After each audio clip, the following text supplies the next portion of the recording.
સુરતમાં 2 minute action for oral cancer protection નામનું એક નવું કેન્સર જાગૃતિ અભિયાન શરૂ કરવામાં આવ્યું છે. ભારતમાં કેન્સર ડિટેક્શનની આસપાસનું નેરેટિવ બદલવા તરફ એક મહત્વપૂર્ણ પગલું ભરતા એલાઇટ હેમેટ ઓન્કો કેર સેન્ટરે મક સ્પેશિયાલિટીઝ પ્રાઇવેટ લિમિટેડના સહયોગથી 2 minute action for oral cancer protection નામનું અનોખું ઓરલ કેન્સર જાગૃતિ અભિયાન સત્તાવાર રીતે શરૂ કર્યું છે. આ પહેલ એવા મહત્વના સમયે આવી છે જ્યારે દેશમાં ઓરલ કેન્સરના કેસોમાં ચિંતાજનક વધારો થઈ રહ્યો છે, જેમાંથી ઘણાનું નિદાન, જાગૃતિ અને નિવારક પગલાંના અભાવે અદ્યતન તબક્કામાં થાય છે. Elite Hemat Onco Care centre ખાતે આયોજિત આ લોન્ચ ઇવેન્ટમાં ડિરેક્ટર અને consulting medical oncologist doctor Kaushal Patel, chief executive officer doctor Krina Patel અને medical officer doctor Sagar Ghughari અને ડોક્ટર કૃતિકા કોલડિયા ઉપસ્થિત રહ્યા હતા. આ દરેકે જણાવ્યું હતું કે નિવારણ અવેરનેસથી શરૂ થાય છે અને અવેરનેસ એક્શનથી શરૂ થાય છે. ઓરલ કેન્સર એ ભારતમાં કેન્સરના સૌથી સામાન્ય અને જીવલેણ સ્વરૂપોમાંનું એક છે. આંકડા દર્શાવે છે કે દર કલાકે 5 લોકોના મોત થાય છે. અંદાજે 65% ઓરલ કેન્સરના કેસની ઓળખ પછીના સ્ટેજમાં જ થાય છે, જેના કારણે બચવાનો દર અને સારવારના પરિણામોમાં ભારે ઘટાડો થાય છે. આને બદલવાના પ્રયાસમાં આ કેમ્પેઇન એક સરળ છતાં જીવન રક્ષક સંદેશની હિમાયત કરે છે. દર મહિને 2 મિનિટનું એક ઝડપી ઓરલ સેલ્ફ ચેક, એટલે કે શરૂઆતમાં ઓળખ અને પછીના સ્ટેજમાં થનાર પીડા વચ્ચે અંતર હોઈ શકે છે.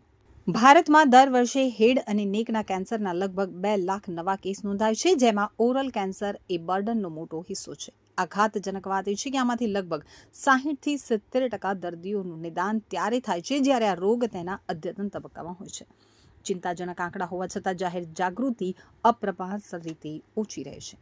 આ લોન્ચિંગ પ્રસંગે બોલતા સુરતના એલાઇટ હેમેટ ઓન્કો કેર સેન્ટરના ડિરેક્ટર અને કન્સલ્ટિંગ મેડિકલ ઓન્કોલોજિસ્ટ ડોક્ટર કૌશલ પટેલે જણાવ્યું હતું કે આપણે ઘણીવાર કિંમતી સમય ફક્ત એટલા માટે ગુમાવીએ છીએ કારણ કે લોકોને ખ્યાલ નથી હોતો કે કેન્સર મોઢામાં એક નાના પેચથી શરૂ થઈ શકે છે.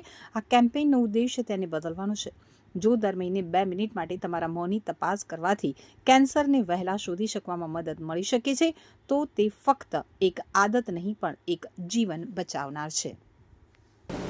યસ, હું ડૉક્ટર કૌશલ પટેલ, કેન્સર સ્પેશિયાલિસ્ટ. બેઝિકલી જો આપણે જોઈએ છીએ કે આપણે ઇન્ડિયાની અંદર ને ખાસ કરીને આપણે આપણી કમ્યુનિટીની અંદર જ્યાં આપણે રહીએ છીએ ત્યાં હેડ એન્ડ નેક કેન્સરનું પ્રમાણ, એટલે કે મોઢાના કેન્સરનું પ્રમાણ ઘણું બધું વધારે છે.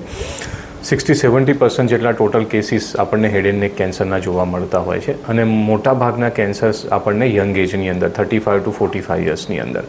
આ ઉપરાંત સૌથી અનફોર્ચ્યુનેટ એ છે કે આ બધા જ કેસીસ મોટાભાગે સ્ટેજ 3, સ્ટેજ 4માં હોય છે, જેથી કરીને કોઈ બી ટ્રીટમેન્ટ્સ કર્યા પછી લગભગ 80% કેસીસનું ફરી થવાની પોસિબિલિટીઝ હોય છે અને પેશન્ટનું સર્વાઈવલ લગભગ 1 વર્ષથી ઓછું હોય છે.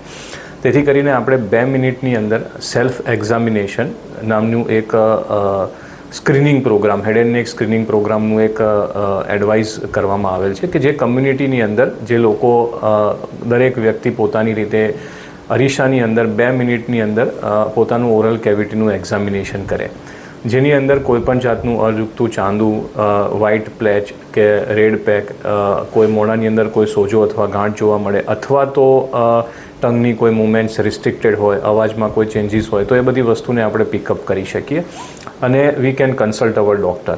સો જો આ વસ્તુ કોઈ કેન્સર હોય તો જલ્દીથી પકડાઈ શકે, સ્ટેજ 1, સ્ટેજ 2ની અંદર ઇઝીલી ક્યોર થઈ શકે અને ફરી થવાની પોસિબિલિટીઝ નથી રહેતી હોતી. અને જો આ કેન્સર ન હોય અને પ્રી કેન્સર હોય તો સામાન્ય ટ્રીટમેન્ટ, સામાન્ય દવાઓથી આ વસ્તુ સરખું થઈ જતું હોય છે. તેથી કરીને જસ્ટ એક આ વસ્તુ કરવા પાછળનો એમ આપણો એ છે કે head and neck cancer awareness, head and neck cancer educations અને ટુ અ સર્ટન એક્સટેન્ટ આપણે એવું પણ કહી શકીએ કે head and neck cancer screening program. અને આ વસ્તુ કરવાથી આપણે હેડ એન્ડ નેક કેન્સરનું પ્રમાણ ઓછું કરી શકીએ છીએ શરૂઆતમાં અથવા તો અર્લી સ્ટેજમાં પકડી અને વધારે પડતા પેશન્ટ્સને ક્યોર કરી શકીએ છીએ. આ ઉપરાંત આ કેમ્પેઇનમાં આપણે એ પણ પબ્લિકને કહી શકીએ અથવા તો કમ્યુનિકેટ કરી શકીએ કે જે આપણી હેબિટ્સ છે, ખાસ કરીને ટોબેકોનું સેવન કરવું, એને આપણે છોડવી જરૂરી છે. મેક્સિમમ નંબર ઓફ કેસીસ આપણને જે જોવા મળતા હોય છે એ ટોબેકોના કારણે જોવા મળતા હોય છે, જેથી કરીને જો આપણે ટોબેકોનું વ્યસન બંધ કરીએ છીએ તો આ બધા કેસીસ ઓછા થઈ જાય છે, લેસ એગ્રેસિવ પણ થઈ જાય છે, અર્લી સ્ટેજમાં પણ હોય છે અને ઇઝીલી ટ્રીટેબલ હોય છે.